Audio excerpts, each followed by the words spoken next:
पूरे गांव के लोग अमावस्या की रात को घर से बिल्कुल भी बाहर नहीं निकलते थे। अगर उन्हें कहीं जाना होता तो वे जमीन के अंदर के रास्ते से जाते। रवि गांव में अपने मामा के घर घूमने आया हुआ था। मामा, लाइट तो आ नहीं रही। बिना पंखे के बहुत गर्मी लगेगी। क्या मैं छत पर जाकर सो जाऊं? नहीं बेटा, छत पर नहीं। आज अमावस्या की रात है। अमावस्या की रात है तो क्या हो गया? गांव में अमावस्या की रात को नरमुंडों की बारिश होती है। नरमुंडों की बारिश? हाँ, नरमुंडों की नजर जिस पर भी पड़ जाए वे उसे कच्चा खा जाते हैं। इसीलिए अमावस्या की रात छत पर जाना या बाहर निकलना बिल्कुल भी ठीक नहीं है। खिड़की दरवाजे भी सब बंद रखना। रवि को रात में नीचे गर्मी में नींद नहीं आ रही थी। नरमुंडों की बारिश? लगता है मामा पागल हो गए हैं। आज रात में खिड़की से बाहर झांक कर देखूंगा। रवि रात में खिड़की खोलकर नरमुंडों की बारिश का इंतजार करने लगा। आधी रात बीत जाने के बाद उसने देखा कि आसमान से ढेर सारे नरमुंड धरती पर गिर रहे हैं। एक नरमुंड की नजर रवि पर पड़ जाती है। नरमुंडो रवि की तरफ आता है। रवि तुरंत खिड़की बंद कर देता है, लेकिन नरमुंड खिड़की पर धक्का मारता ही रहता है। रवि डर कर अपने कमरे से बाहर भागता है। मामा, मामी, क्या हुआ रवि? कमरे में चलिए, एक नरमुंड खिड़की पर धक्के मार रहा है। रवि के मामा मामी जब कमरे में पहुँचे तो खिड़की से कोई आवाज नहीं आ रही थी। आज दिन में मैंने तुम्हें नरमुंडों के बारे में बताया था। लगता है इसीलिए नरमुंडों का सपना देख लिया होगा। अगर तुम डरे हुए हो तो हमारे कमरे में सो सकते हो। नहीं मामा, मैं यहीं सो जाऊंगा। आखिर नरमुंड कहाँ से गिरते हैं? कहाँ से इनकी बारिश होती है? कौन इन्हें जमीन पर फेंकता है? अगले दिन वो यही सारे सवाल अपने मामा से पूछता है। गांव के बड़े बूढ़े बताते हैं कि ये गांव श्रापित है, क्योंकि पुराने जमाने में यहाँ पर नर बलि दी जाती थी। जिन लोगों की बलि दी गई उन्हीं के कटे हुए सिर यहाँ गिरते हैं। हालांकि पता नहीं ये सच्चाई है या कोई कहानी। मामा, अगर आप गांव वाले इसी तरह हर अमावस्या की रात घर से बाहर नहीं निकलेंगे तो नरमुंडों का रहस्य कभी पता नहीं लग पाएगा। बेटा, रहस्य जानने के चक्कर में जान का खतरा कौन मोल ले? रवि ने मन में ठान लिया कि वो नरमुंडों की गुत्थी सुलझाए बिना नहीं मानेगा। जब अगली अमावस्या की रात आई तो वो रात के 2 बजे दबे पांव छत पर चढ़ गया। आसमान बिल्कुल साफ था। आज तो कोई नरमुंड नहीं दिख रहा। फिर अचानक एक नरमुंड रवि के सिर पर गिरा। फिर कुछ और खोपड़ियां गिरी। धीरे धीरे नरमुंडों की बारिश तेज हो गई। वे सब नरमुंड रवि के पीछे पड़ गए। रवि हड़बड़ाहट में पड़ोस वाली छत पर कूदकर घर के आंगन में कूद गया। नरमुंड उसके पीछे गए। रवि तो मेन गेट खोलकर घर से बाहर निकल गया, लेकिन नरमुंडों की नजर घर में सो रहे लोगों पर पड़ गई। सब नरमुंड घर के अंदर घुस गए। सुबह जब रवि के मामा मामी उठे तो उन्होंने देखा रवि अपने कमरे में सो रहा था। जब वे लोग घर के बाहर गए तो उन्होंने देखा कि पड़ोस में बहुत भीड़ लगी हुई है। क्या हुआ भाई साहब? नरमुंडों ने घरों में घुसना भी शुरू कर दिया। तुम्हारे पड़ोसियों को पूरी तरह खा डाला। केवल उनकी हड्डियां बची हैं। तभी रवि बाहर आता है और गांव वालों से कहता है, गांव वालों, नरमुंडों को मैंने बहुत करीब से देखा है। उन्हें पकड़ा जा सकता है, बशर्ते हम सब मिलकर योजना बनाएं। अगर तुम लोगों ने ऐसा नहीं किया तो वो कभी ना कभी हमारे घरों में घुसकर हमें खा डालेंगे। लेकिन हम उन्हें पकड़ेंगे कैसे?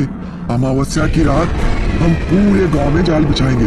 जब नरमुंडों की बारिश होगी हम उन्हें जाल में कैद कर लेंगे। अगली अमावस्या पर गांव के लोगों ने मिलकर कई जालों को जोड़कर एक बहुत बड़ा जाल बनाया और उसे पूरे गांव में फैला दिया। सभी गांव वाले छिप गए और नरमुंडों की बारिश का इंतजार करने लगे। मुझे डर के मारे सूसू आ रही है। तो जल्दी से कर आओ। कुछ देर बाद नरमुंडों की बारिश शुरू हो गई। गांव वालों ने धीरे धीरे जाल खींचना शुरू कर दिया। ज्यादातर नरमुंड जाल में फंस गए, लेकिन कुछ नरमुंड जाल से बाहर आ गए। रात भर की मेहनत के बाद सारे नरमुंड जाल में कैद हो गए। गांव वालों ने एक तांत्रिक को बुलाया और तंत्र मंत्र पढ़कर नरमुंडों को जमीन में दफना दिया। बाबा, अब तो ये गांव नरमुंड से मुक्त हो गया ना? कुछ कह नहीं सकते बेटे, हमें अगली अमावस्या का इंतजार करना होगा। लीलापुर के एक वीरान बंगले में एक फोटो दीवार पर लटका करती थी। ये फोटो लीलापुर की पहाड़ियों की थी और बहुत ही सुंदर थी, पर किसने ये फोटो खींची इसका किसी को कोई पता नहीं था। तो ये देखो दोस्तों, यही है लीलापुर बंगले का वो फेमस फोटो। वाह समीर, क्या बढ़िया फोटो है। ये तो लीलापुर का पर्वत है और नीचे खाई। जिसने भी ये खींची है वो बड़ा कलाकार होगा। हाँ वो तो है रोशनी, पर अफसोस की बात है कि ये कलाकार गुमनाम है। बहुत लोग यहाँ ये फोटो देखने आए पर कोई इसके बारे में कुछ जान नहीं पाया। पर पीयूष, किसी ने फोटो चुराने की कोशिश नहीं की? तुम कोशिश करके देख लो। समीर, ऐसी बात तो ठीक है।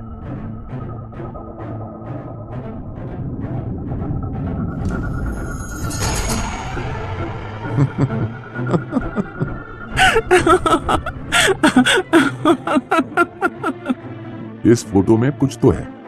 ये यहाँ से जाना नहीं चाहता। कहते हैं इसे ज्यादा देर तक देखना नहीं चाहिए। चलो, हम यहाँ शूट करने आए हैं, वो काम शुरू करते हैं। अब जल्दी ही अंधेरा होने वाला है।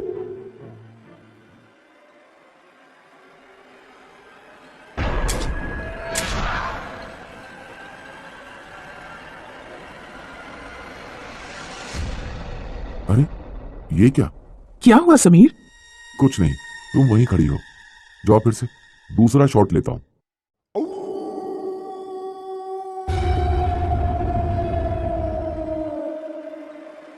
यहां कुछ ग्लिच हो रहा है। खैर, मैं शॉट लेता हूं। वो देखो, वहां कुछ है, वहां कुछ हिल रहा है, पर यहां फोटो में तो कुछ नहीं है।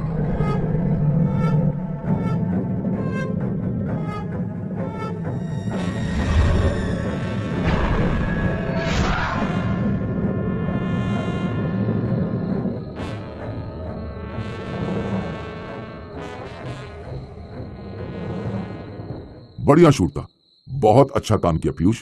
रोशनी, अपनी फिल्म तो सुपरहिट बनेगी। आखिर हो गया।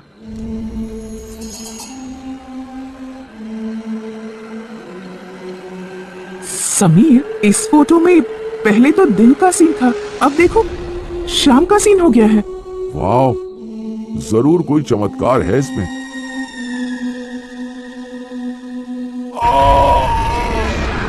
समीर, समीर, क्या हुआ? लगता है उस फोटो में से कुछ बाहर आकर मुझे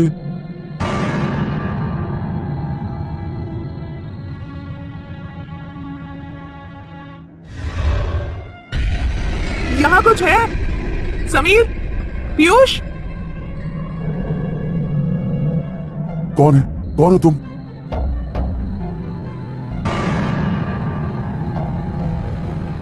आ, आ, आ!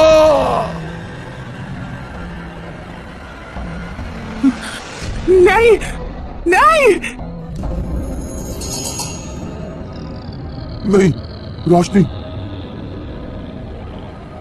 रोशनी, संभालो। मुक्ति, मुझे मुक्ति चाहिए। रोशनी, तुम ठीक तो हो? मुझे क्या हुआ था समीर? कुछ नहीं, अब चलते हैं यहां से। वो अंदर क्या हुआ था? समीर, रोशनी ठीक तो है? हाँ, बस यहां से निकलते हैं। ये क्या कर रहे हो समीर? ये मैं नहीं कर रहा।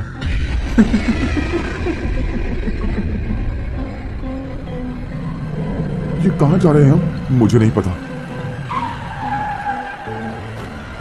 ये कौन सी जगह है?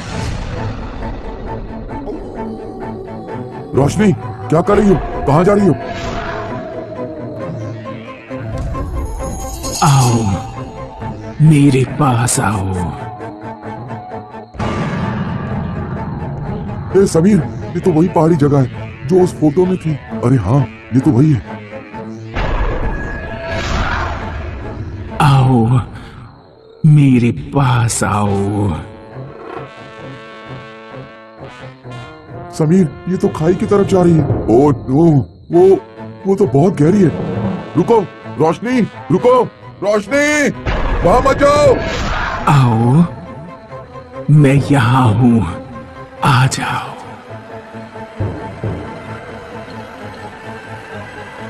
ये क्या है? मैं आगे नहीं जा सकता, कोई हमें रोक रहा है। रोशनी, रोशनी, आगे मत जाओ, वहां खतरा है। आओ, डरो नहीं, मेरे पास आओ। नहीं, ये तुम क्यों कर रही हो? मैं यहाँ कैसे? हाँ, तुम कौन हो? नहीं, ऐसा नहीं होना चाहिए था। तुम मेरे पास आने वाली थी, पर तुम मुझे क्यों मारना चाहती हो? कितनी अकेली हूं मैं। बस मुझे तो एक सहेली चाहिए। लेकिन वो फोटो मैंने ही ली थी। मेरा नाम लक्ष्मी है। 20 साल पहले मैंने वो फोटो ली थी। लेकिन फिर कुदरत का मजाक तो देखो। कुछ दिनों बाद जब मैं यहाँ फोटो लेने आई, तब मेरा पैर फिसल गया और मैं यहीं से गिर गई। बस वहीं मैं चल बसी। फिर क्या हुआ? फिर क्या था? यहाँ अकेली सुनसान पड़ी रही सालों तक। लेकिन फिर एक दिन मुझे एक तरीका मिला। मैं उस फोटो के द्वारा बाहर की दुनिया देखने लगी। पर कोई मेरे पास ज्यादा देर तक नहीं रहता। मैं किससे बात करती? फिर आज तुम आई और तुम मुझे बहुत अच्छी लगी हो। रोशनी, क्या तुम मेरी दोस्त बनोगी? पर मैं कैसे? बस तुम्हें वही करना होगा जो मेरे साथ हुआ था। फिर हम हमेशा के लिए साथ साथ। आओ रोशनी, डरो नहीं, आओ।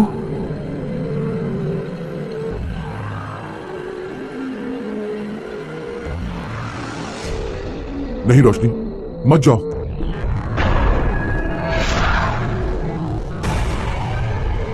हमें उस फोटो को जलाना होगा। तुम जाओ पीयूष, उस फोटो को नष्ट कर दो। मैं किसी तरह रोशनी को रोकता हूं।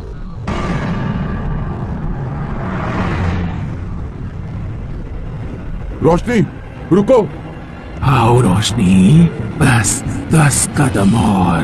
नहीं रोशनी, रुक जाओ। वो रहा फोटो।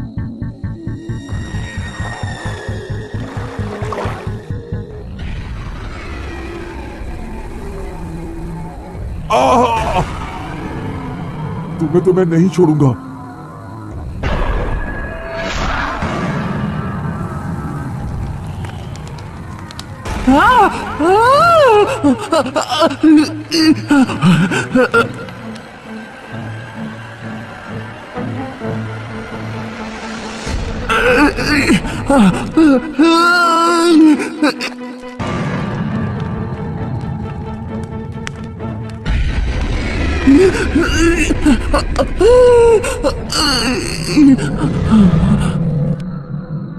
तुम ठीक हो? लाख लाख शुक्र है। पर वो चली गई। उसकी चिंता मत करो। पीयूष ने अपना काम कर दिया होगा, बस आता ही होगा।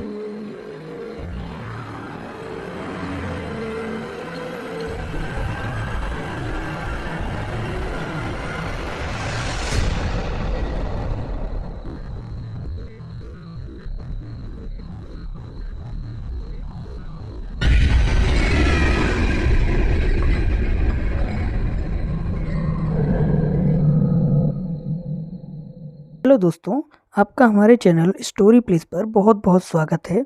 इसी तरह की और इंटरेस्टिंग वीडियोस देखने के लिए हमारे चैनल को सब्सक्राइब करके बेल आइकन ज़रूर दबाएं। Thank you.